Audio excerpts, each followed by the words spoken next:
medalya o tropeyo ng katibayan ng kanilang pagwawagi sa timpalak sa tulang senyas, talaang ginto makatan ng taon at gawad dangal ng pantikan.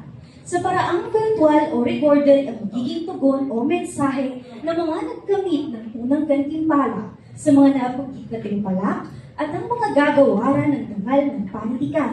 Nangangahulugan po ito na matapos tawagin ang pangalan ng mga pararangalan, tutunghayan ang recorded na mensahe o mensahe na live para sa unang gantimpala sa mga timpalak at gawad at tutungo sa harapan upang kunin ang sertipiko, salapi, lake, medalyon o tropeyo at magpapakuha ng retrato. Mga raan nito ay kailangan na pong bumalik sa kanilang upuan.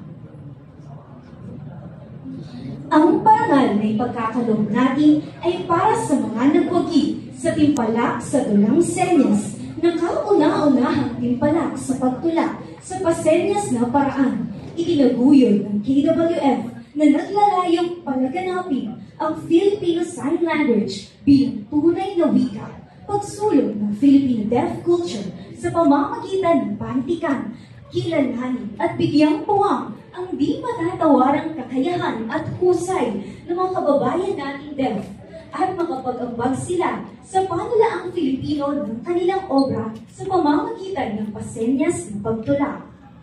Ang mga lahok sa mga saysayang timpalak na ito ay dumaan sa masusing pagkilatis ng mga hurado na kinabibilangan nila Shaquille Y. de Guzman, Kagawan, Rafael V. Domingo, Kagawan, at Michael T. Vea, ang puno ng inampalan.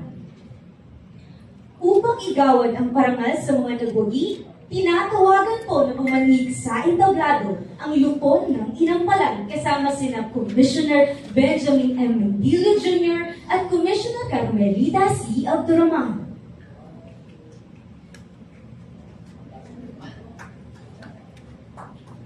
Matapos ang mabusising pagsusuri sa mga lahok, ipinasya ng lupon ng inampalan na kilalanin ang sumusunod.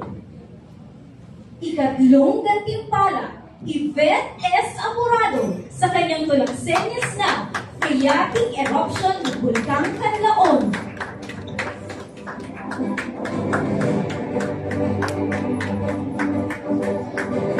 Ang ikatlong gantimpala ay makatatanggap ng 10,000 piso at laki. Muli, palakpakan po natin ang nagwagi ng ikatlong gantimpala sa timpalak sa tulang senyas 2025, Yvette S. Amorado.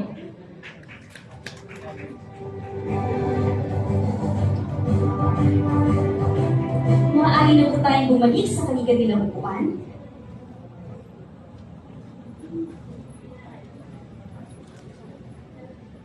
Ikalawang gantimpala, Dennis Ronil C. Balang sa kanyang tulang senyas na pagbabalik tanaw ang paglalakbay ng isang batang mambabasa.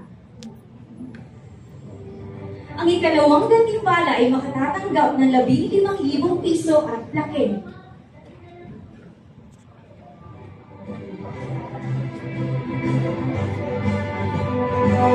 Muli, palakpakan po natin ang nagwagi ng ikalawang gantimpala sa timpalak sa tulang senyas 2025, Dennis Ronil C. Balan.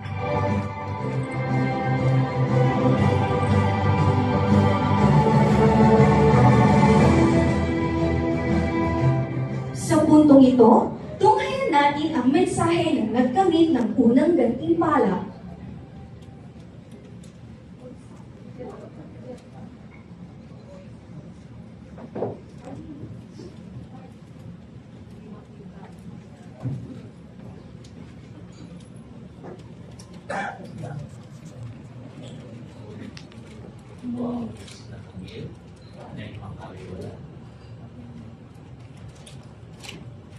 Ay naluluto, nagpapasalamat sa sa akin dito sa aktividad sa programa. Tuloy ako naluluto, nagpapakalan ako sa mission sa Filipino,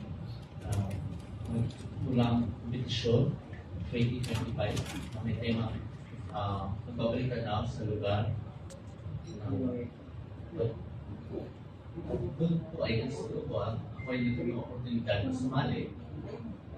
At ako ay nagsimuni mula ng aking pagkabata, naalala ko ang mga naalala habang ko lumalaki, ang aking mga eksperyensya, ang aking karanasan, nilagay ko po doon sa tulad niya.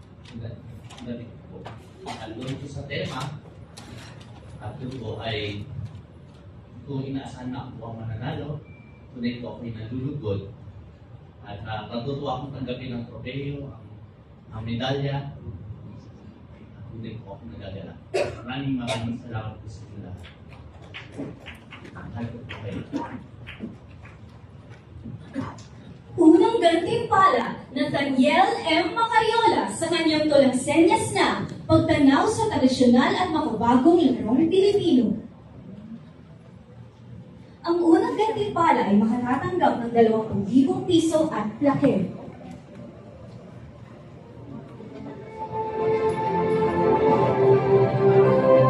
Muli, palakpakan po natin ang nagwagi ng unang gantimpala sa timpalak sa Tulang Senyas 2025 na Daniel M. Macariola.